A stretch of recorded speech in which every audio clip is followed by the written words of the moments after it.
L'une des choses qui m'a le plus marqué et qui m'a poussé et qui continue de me motiver encore aujourd'hui à parler de Jésus fut la perte d'un être cher. C'était un oncle à moi que j'aimais énormément, qui prenait soin de moi comme si j'étais son propre fils et qui malheureusement, de manière brusque, ne croyant pas en Dieu et au Seigneur, va mourir. Avec un témoignage bien précis, ils m'ont assommé, ils ont tiré sur moi. Tels étaient ces derniers mots. Et lorsqu'à 4 heures du matin, nous avons reçu cette nouvelle, j'ai été bouleversé. Ce qui m'a bouleversé, c'était la question de savoir où irait son âme.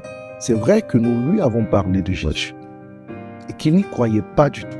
Mais voyez-vous, au soir de sa vie, il s'est rendu compte de l'évidence de la réalité du règne spirituel. Et il fut, selon lui, assommé et tué.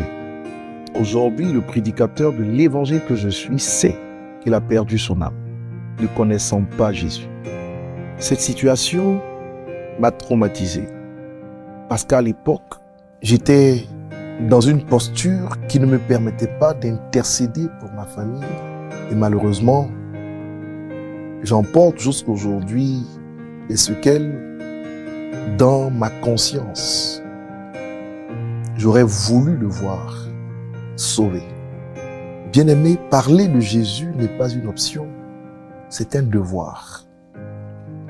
Ézéchiel dit qu'il nous demandera le sang de nos parents, de nos amis, de ceux qui sont autour de nous, qui sont morts, sans que nous n'ayons eu l'opportunité de leur parler de lui. Oser parler de Jésus pourrait sauver une âme pour l'éternité. Oser parler de Jésus pourrait permettre à une âme d'avoir sa soif étanchée éternellement. L'enfer existe, le paradis existe. S'il nous plaît, osons parler de Jésus pour l'amour des autres, pour leur salut et pour le nôtre. Que Dieu nous aide.